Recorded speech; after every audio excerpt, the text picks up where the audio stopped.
This is the story of a man named Stanley. Stanley worked for a company in a big building where he was employee number 427. Employee number 427's job was simple. He sat at his desk in room 427 and he pushed buttons on a keyboard. Orders came to him through a monitor on his desk, telling him what buttons to push, how long to push them, and in what order.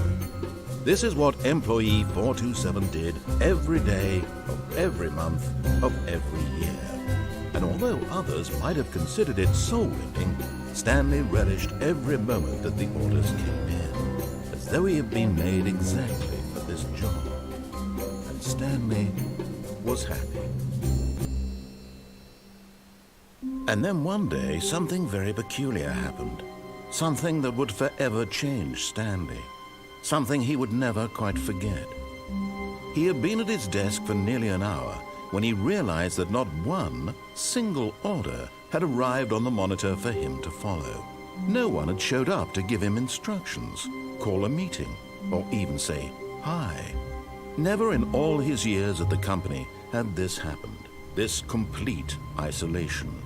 Something was very clearly wrong. Shocked, frozen solid, Stanley found himself unable to move for the longest time. But as he came to his wits and regained his senses, he got up from his desk and stepped out of his office.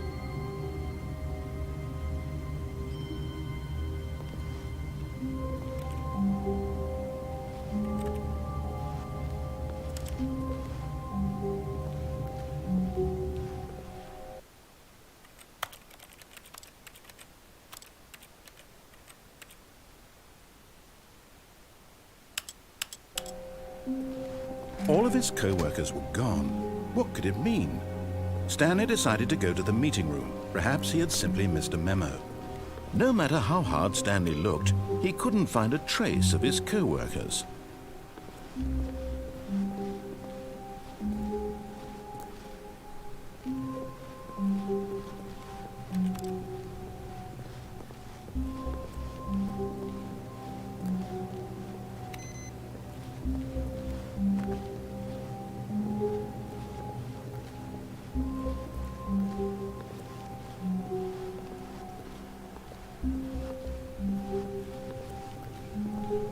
When Stanley came to a set of 2 open doors, he entered the door on his left. This was not the correct way to the meeting room, and Stanley knew it perfectly well. Perhaps he wanted to stop by the employee lounge first, just to admire it.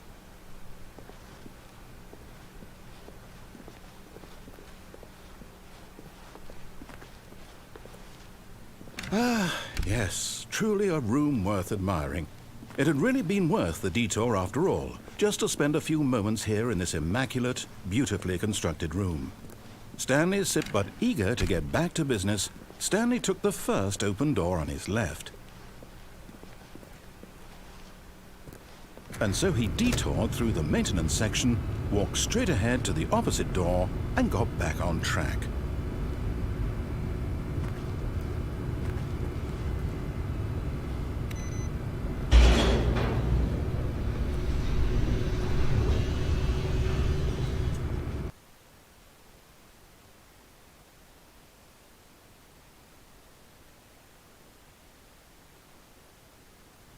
But Stanley didn't want to go back to the office.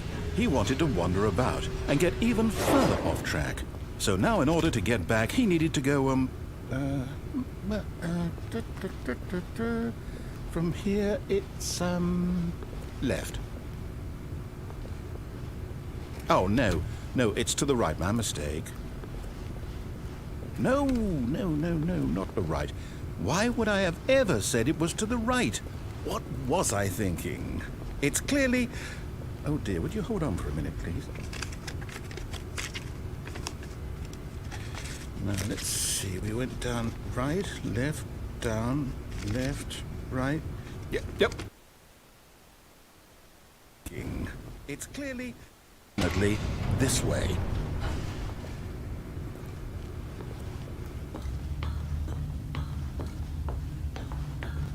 No, no, no, no, no, no, no, no, no. This isn't right at all. You're not supposed to be here yet. This is all a spoiler. Quick, Stanley, close your eyes.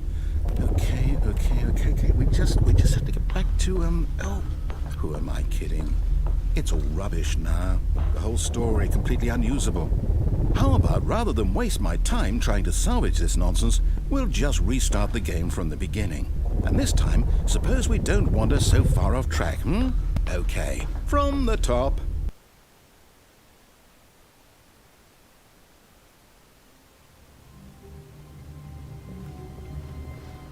All of his co-workers were gone. What could it mean? Stanley decided to go to the meeting room. Perhaps he had simply missed a memo.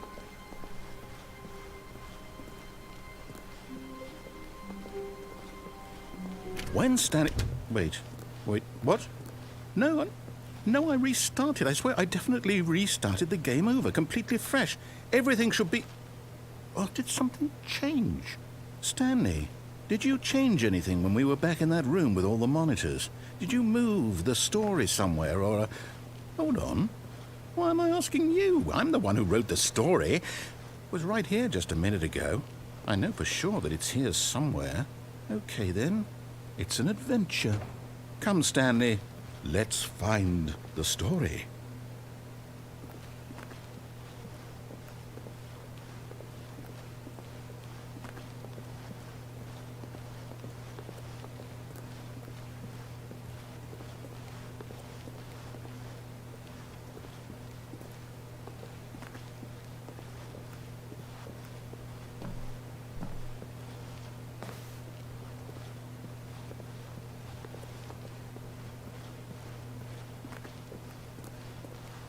I'll say it.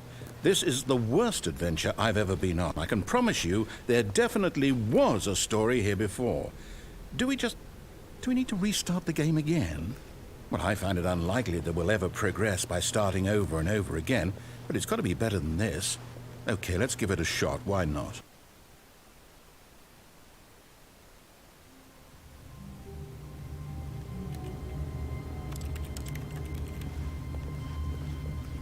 All of his co-workers were gone. What could it mean? Stanley decided to go to the meeting room.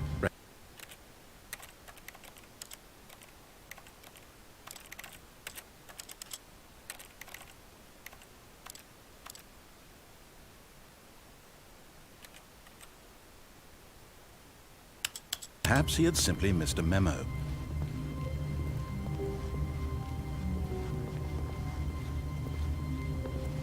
Okay, yep, it's worse. I might be remembering this wrong. It's possible the story is back where we just came from. Why don't we go back the other direction and see if we missed anything?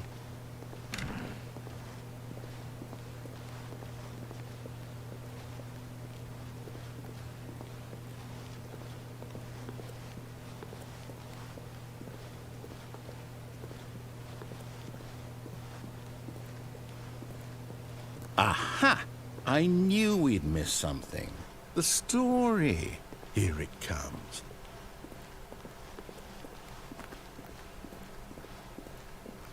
No, wait. Never mind. Not the story. Okay, let's head back the other way and retrace our steps.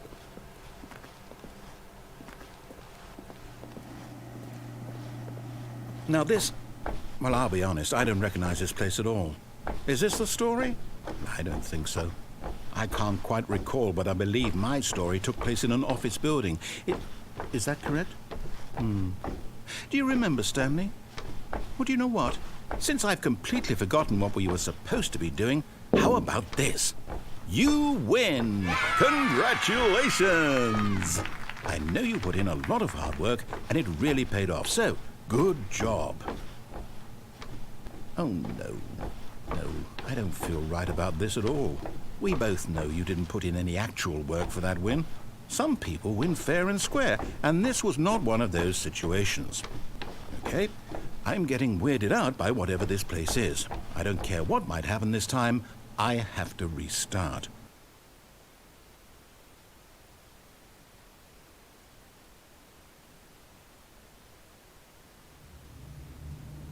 All right, I've got a solution. This time, to make sure we don't get lost, I've employed the help of the Stanley Parable Adventure Line.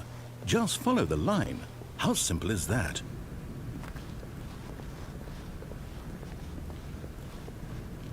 You see, the line knows where the story is. It's over in this direction. Onward, Stanley, to destiny. Though, here's a thought. Wouldn't wherever we end up be our destination, even if there's no story there? Or to put it another way, is the story of no destination still a story? Simply by the act of moving forward, are we implying a journey such that a destination is inevitably conjured into being via the very manifestation of the nature of life itself? Okay, Stanley, I need to follow this train of thought for a minute. Just stick with me. Now, we can both agree that the nature of existence is in fact a byproduct of one's subjective experience of that existence, right? Okay. Now, if my experience of your existence rests inside of your subjective experience of this office, is this office, in fact, the skeleton of my own relative experiential mental subjective construct? Whoa. Hang on. That got a bit weird back there. Well, I'd like to apologize. Not sure where I was going with all that. You know what? I think what we need right now is a bit of music to lighten the mood.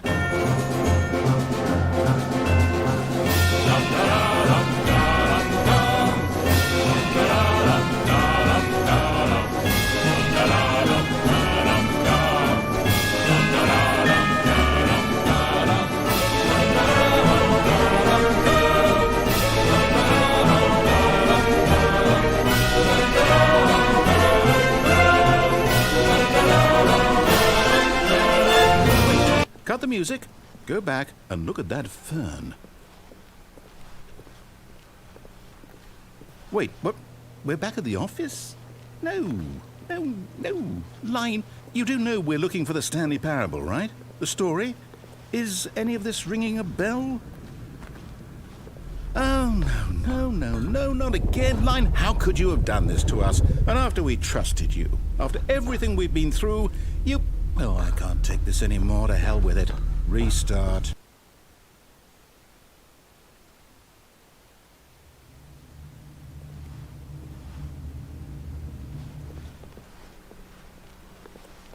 You know what, Stanley?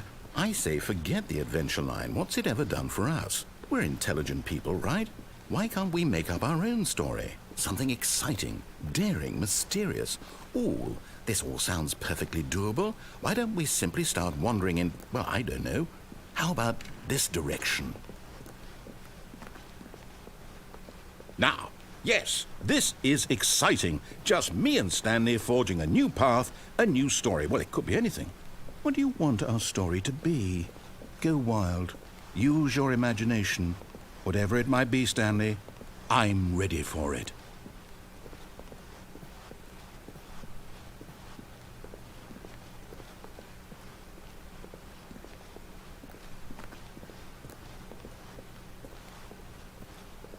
Oh, no, not you again. Stanley, I'd also like to veto the line from having any role in our awesome new story. No lines or monitor rooms. Just don't acknowledge it, and we should be fine.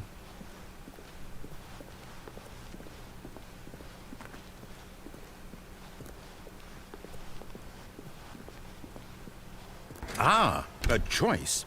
We get to make a decision. From here, the story is in our control. How important we mustn't squander the opportunity. In fact, I believe I need a minute to think here. Just walk in circles for a minute. Okay, so I know that each door has to lead somewhere, which means that somewhere, the place where we're trying to go, there must be a reverse door that leads here. And that in turn means that our destination corresponds with the counter-inverted reverse door's origin. So starting from the right, let us ask, will taking the right door lead us to where we're going? And since the answer is clearly yes, then by all accounts, the door on the right is the correct one. Another victory for logic. Come, Stanley, our destiny awaits. Oh, hold up, what's this? The confusion ending. You're telling me that's what this is? It's all one giant ending? And we're supposed to restart the game, what, eight times? That's really how all this goes? It's all determined? So now, according to the schedule, I restart again. Then what? Am I just supposed to forget? Well, what if I don't want to forget? My mind goes blank simply because it's written here on this thing, wall. Well, who consulted me? Why don't I get to decide? Why don't I get a say in all of this? Is it really? No, it can't be. I don't want it to be. I don't want the game to keep restarting. I don't want to forget what's going on. I don't want to be trapped like this. I won't restart the game. I won't do it. I won't do it. I won't do it. And the timer stopped? Does that mean, did we do it? Did we break the cycle? The, whatever it is that made this schedule? How would we even know? Will someone come for us? Will something happen? So, okay. I guess now we just wait, you know. I suppose in some way that this is a kind of story, wouldn't you agree? I'm not quite sure if we're in the destination or the journey, though they're always saying that life is about the journey and not the destination, so I hope that's where we are right now. We'll find out, won't we? Eventually. Well, in the meantime...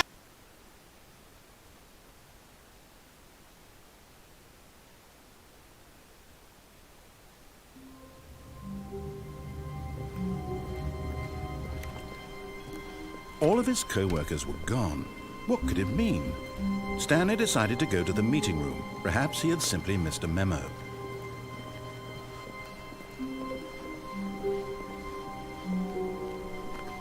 When Stanley came to a set of 2 open doors, he entered the door on his left.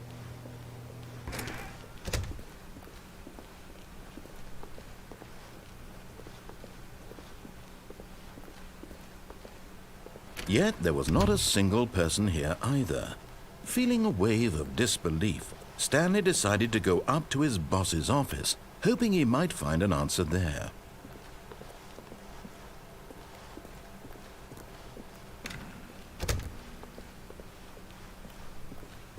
Coming to a staircase, Stanley walked upstairs to his boss's office.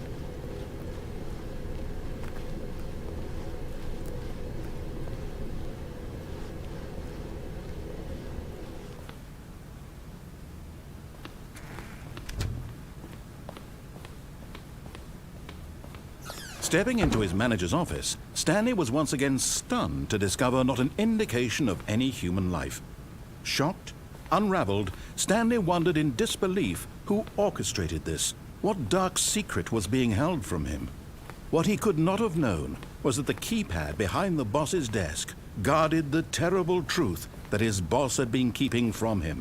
And so the boss had assigned it an extra secret PIN number, 2845.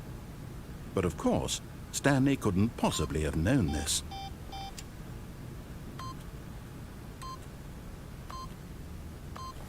Yet incredibly, by simply pushing random buttons on the keypad, Stanley happened to input the correct code by sheer luck. Amazing. He stepped into the newly opened passageway.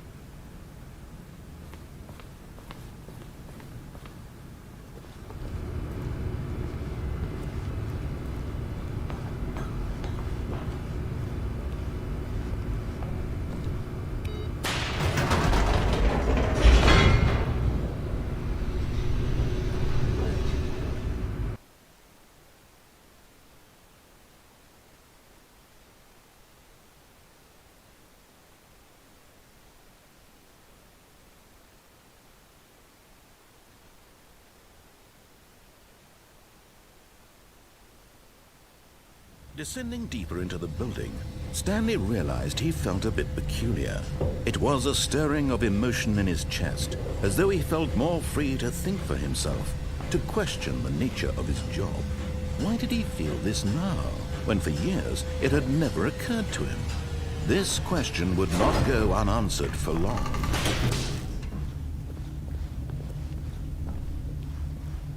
Stanley walked straight ahead through the large door that read Mind Control Facility.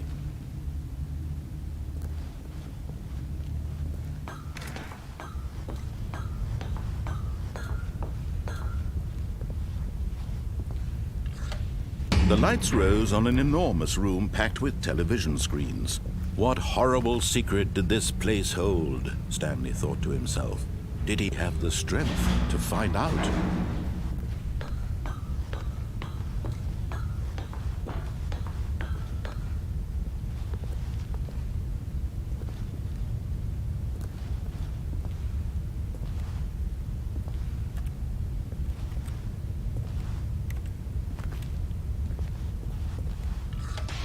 Now the monitors jumped to life, their true nature revealed. Each bore the number of an employee in the building, Stanley's co-workers. The lives of so many individuals reduced to images on a screen, and Stanley, one of them, eternally monitored in this place where freedom meant nothing.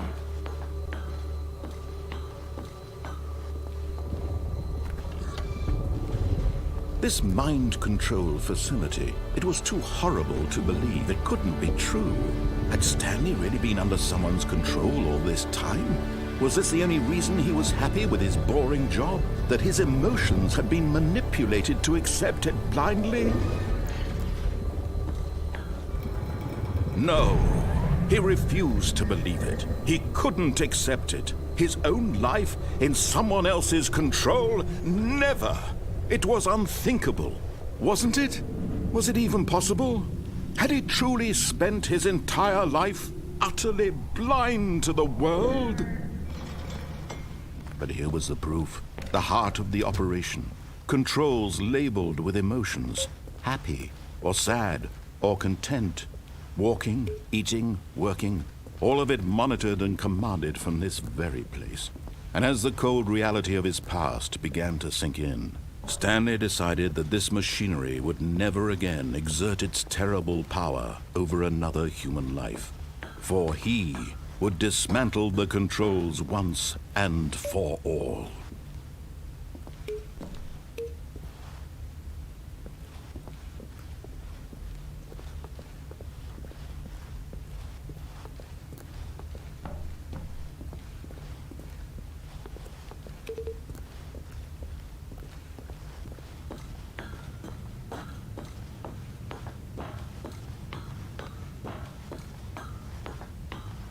And when at last he found the source of the room's power, he knew it was his duty, his obligation, to put an end to this horrible place and to everything it stood for.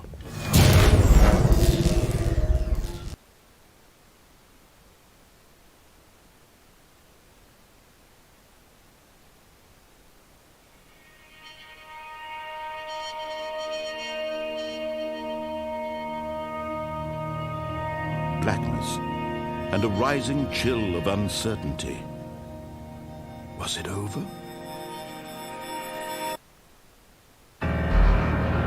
Yes! He had won! He had defeated the machine, unshackled himself from someone else's command. Freedom was mere moments away. And yet, even as the immense door slowly opened, Stanley reflected on how many puzzles still lay unsolved. Where had his co-workers gone? How had he been freed from the machine's grasp? What other mysteries did this strange building hold? But as sunlight streamed into the chamber, he realized none of this mattered to him, for it was not knowledge or even power that he had been seeking, but happiness. Perhaps his goal had not been to understand, but to let go. No longer would anyone tell him where to go, what to do, or how to feel. Whatever life he lives, it will be his. And that was all he needed to know. It was perhaps the only thing worth knowing. Stanley stepped through the open door.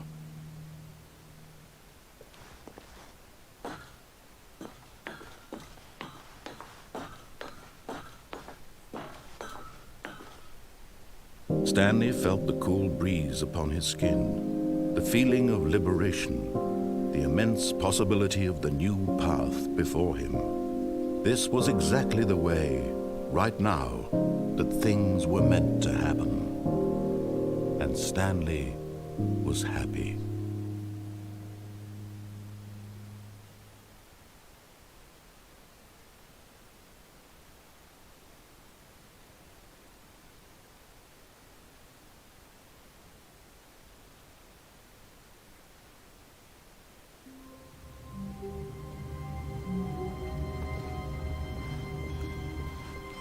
Just a step through this door, Stanley thought to himself, that's all I need. If I can make it through this door, I can make it through them all.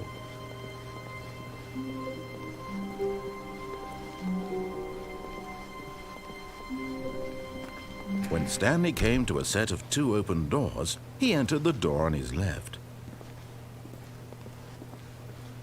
This was not the correct way to the meeting room, and Stanley knew it perfectly well.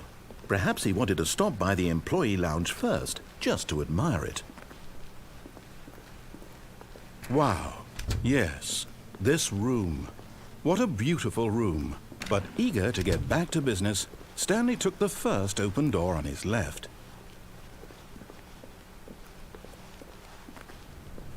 Stanley was so bad at following directions, it's incredible he wasn't fired years ago.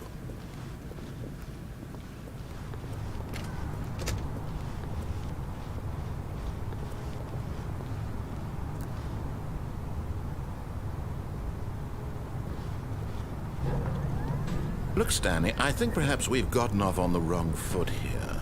I'm not your enemy, really, I'm not. I realize that investing your trust in someone else can be difficult, but the fact is that the story has been about nothing but you all this time. There's someone you've been neglecting, Stanley. Someone you've forgotten about. Please, stop trying to make every decision by your... Asking for me, I'm asking for her. This is it, Stanley.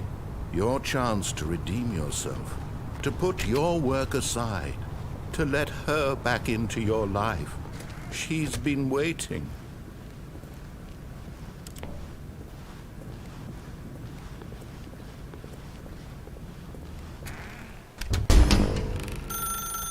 That's her, Stanley. You need to be the one to...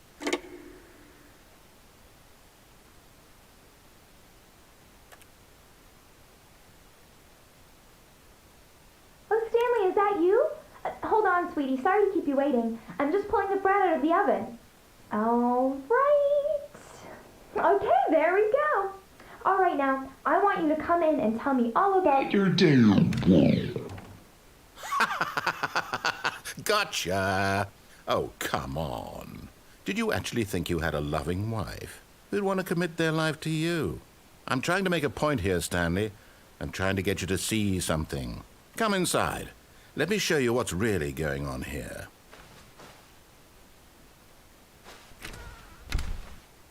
This is a very sad story about the death of a man named Stanley.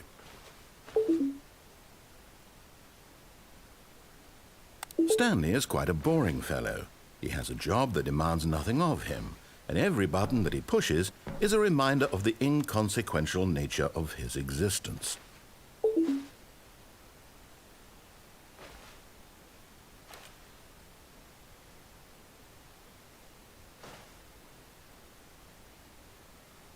Look at him there, pushing buttons, doing exactly what he's told to do. Now he's pushing a button. Now he's eating lunch. Now he's going home. Now he's coming back to work. One might even feel sorry for him, except that he's chosen this life.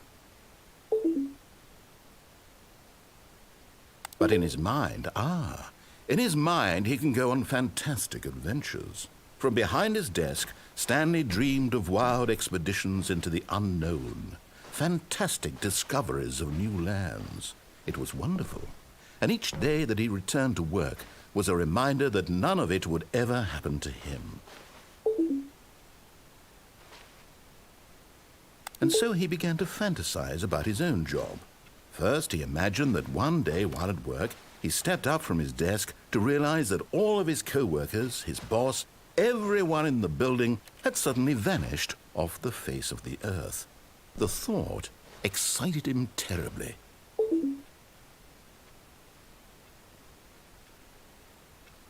So he went further. He imagined that he came to 2 open doors and that he could go through either. At last, choice. It barely even mattered what lay behind each door. The mere thought that his decisions would mean something was almost too wonderful to behold. As he wandered through this fantasy world, he began to fill it with many possible paths and destinations. Down one path lay an enormous round room with monitors and mind controls. And down another was a yellow line that weaved in many directions. And down another was a game with a baby. And he called it the Stanley Parable. It was such a wonderful fantasy, and so in his head he relived it again, and then again, and again, over and over, wishing beyond hope that it would never end, that he might always feel this free. Surely there's an answer down some new path, mustn't there be? Perhaps if he played just one more time. But there is no answer. How could there possibly be? In reality, all he's doing is pushing the same buttons he always has. Nothing has changed. The longer he spends here, the more invested he gets, the more he forgets which life is the real one.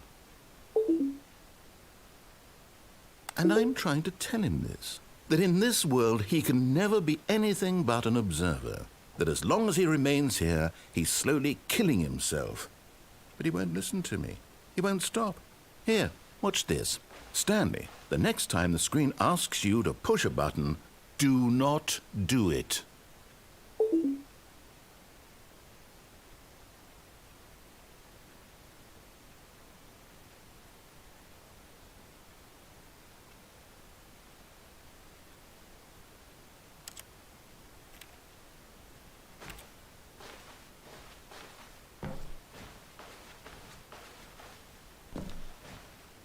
You see? Can he just not hear me? How can I tell him in a way that he'll understand that every second he remains here, he's electing to kill himself? How can I get him to see what I see? How can I make him look at himself?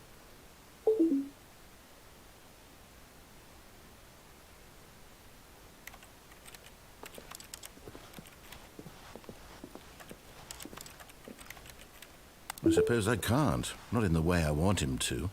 But I don't make the rules. I simply play to my intended purpose, the same as Stanley. We're not so different, I suppose. I'll try once more to convey all this to him. I'm compelled to. I must. Perhaps, well, maybe this time he'll see. Maybe this time. And I tried again, and Stanley pushed a button. And I tried again, and Stanley pushed a button. And I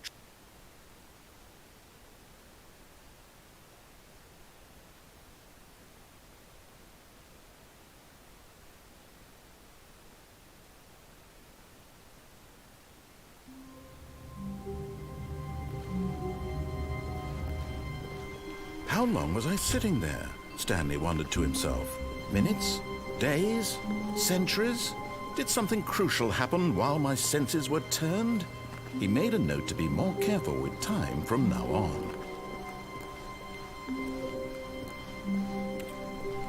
When Stanley came to a set of 2 open doors, he entered the door on his left. This was not the correct way to the meeting room, and Stanley knew it perfectly well. Perhaps he wanted to stop by the employee lounge first, just to admire it.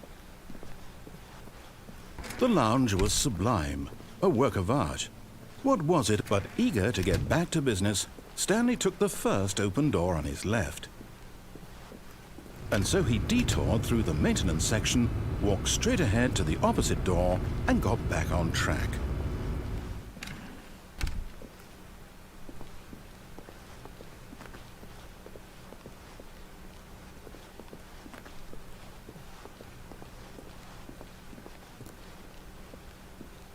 Yet there was not a single person here either. Feeling a wave of disbelief, Stanley decided to go up to his boss's office, hoping he might find an answer there.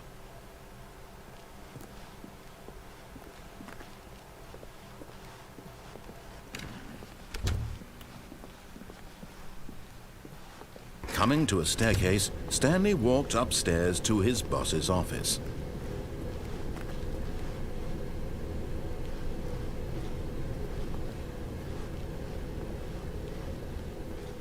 But Stanley just couldn't do it.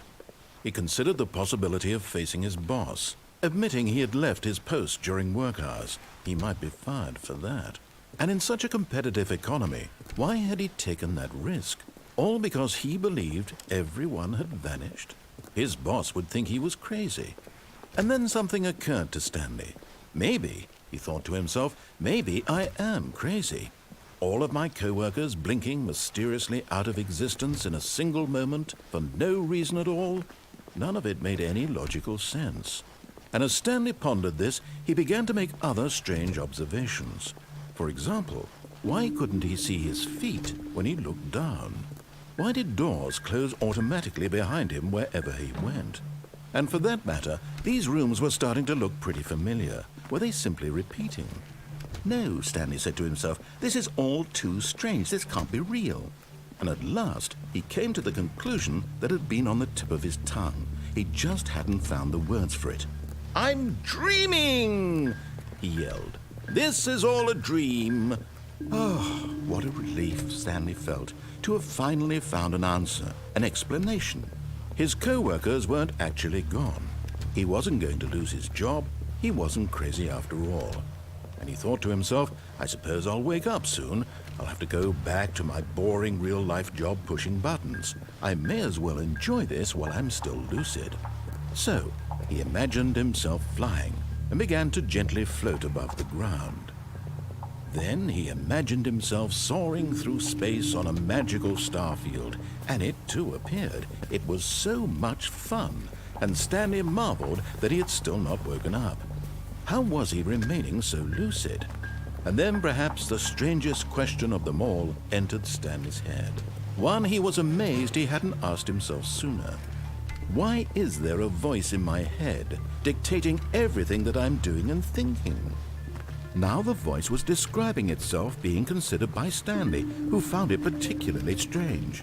I'm dreaming about a voice describing me, thinking about how it's describing my thoughts, he thought.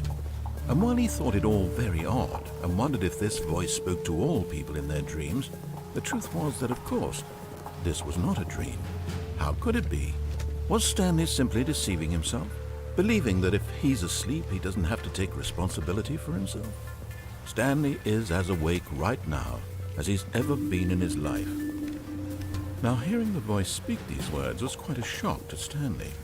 After all, he knew for certain, beyond a doubt, that this was in fact a dream.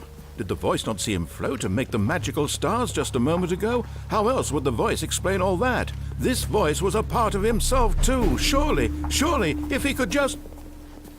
He would prove it. He would prove that he was in control, that this was a dream. So he closed his eyes gently, and he invited himself to wake up. He felt the cool weight of the blanket on his skin, the press of the mattress on his back, the fresh air of a world outside this one. Let me wake up, he thought to himself. I'm through with this dream. I wish it to be over. Let me go back to my job. Let me continue pushing the buttons. Please, it's all I want. I want my apartment, and my wife, and my job. All I want is my life exactly the way it's always been. My life is normal. I am normal. Everything will be fine.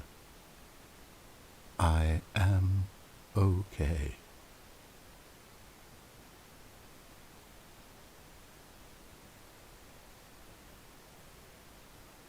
Stanley began screaming. Please, someone, wake me up. My name is Stanley. I have a boss. I have an office. I am real. Please, just someone tell me I am real. I must be real. I must be. Can anyone hear my voice? Who am I? Who am I? And everything went black.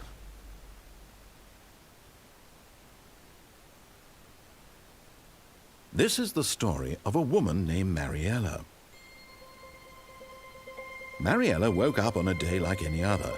She arose, got dressed, gathered her belongings, and walked to her place of work. But on this particular day, her walk was interrupted by the body of a man who had stumbled through town talking and screaming to himself, and then collapsed dead on the sidewalk. And although she would soon turn to go call for an ambulance, for just a few brief moments, she considered the strange man. He was obviously crazy. This much she knew. Everyone knows what crazy people look like. And in that moment, she thought to herself how lucky she was to be normal. I am sane. I am in control of my mind. I know what is real and what isn't. It was comforting to think this, and in a certain way, seeing this man made her feel better. But then she remembered the meeting she had scheduled for that day, the very important people whose impressions of her would affect her career, and by extension, the rest of her life. She had no time for this, so it was only a moment that she stood there, staring down at the body. And then she turned and ran.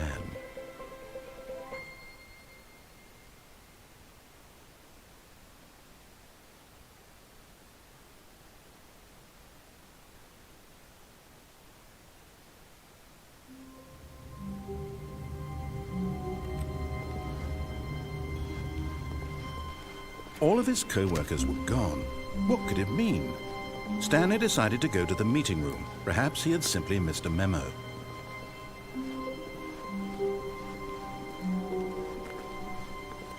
When Stanley came to a set of 2 open doors, he entered the door on his left.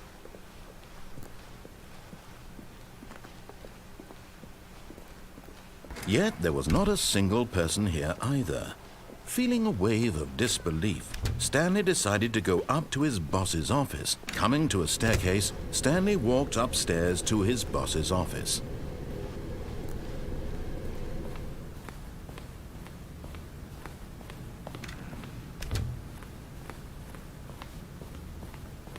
Stepping into his manager's office, Stanley was once again stunned to discover not an indication of any human life. What could it mean? Stanley wondered aloud to nobody. He began wildly tearing through papers on the boss's desk, pulling books off the shelf, looking behind paintings, desperate for clues to his situation. But his attention was caught by a keypad behind the boss's desk. What could its purpose be? In fact, this keypad guarded the terrible secret that lay buried below his feet. And so the boss had assigned it an extra secret PIN number, 2845. But of course, Stanley couldn't possibly have known this. Yet incredibly, by simply pushing random buttons on the keypad, Stanley happened to input the correct code by sheer luck. Amazing. He stepped into the newly opened passageway.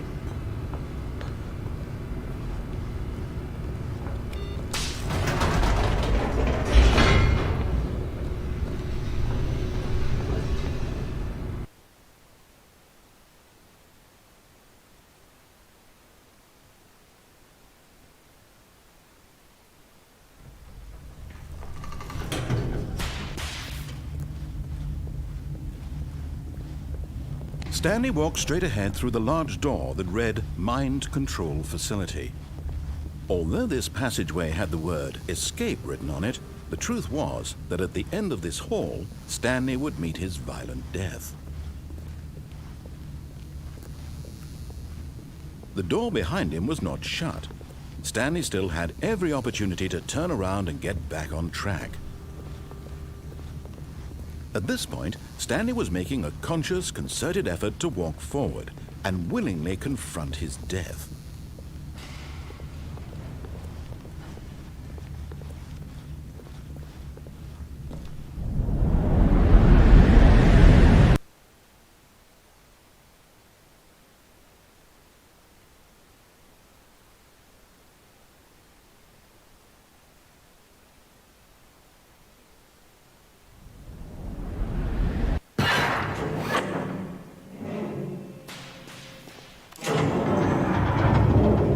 As the machine whirred into motion and Stanley was inched closer and closer to his demise, he reflected that his life had been of no consequence whatsoever.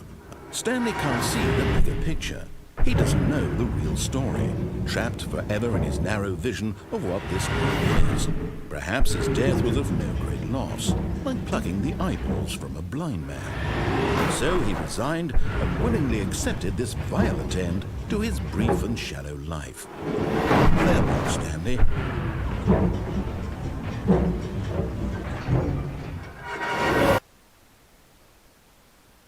"Farewell, Stanley," cried the narrator, as Stanley was led helplessly into the enormous metal jaws.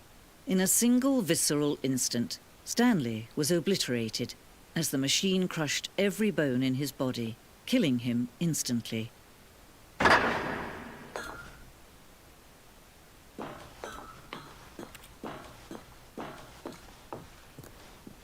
And yet it would be just a few minutes before Stanley would restart the game, back in his office, as alive as ever. What exactly did the narrator think he was going to accomplish? When every path you can walk has been created for you long in advance, death becomes meaningless, making life the same. Do you see now? Do you see that Stanley was already dead from the moment he hit start?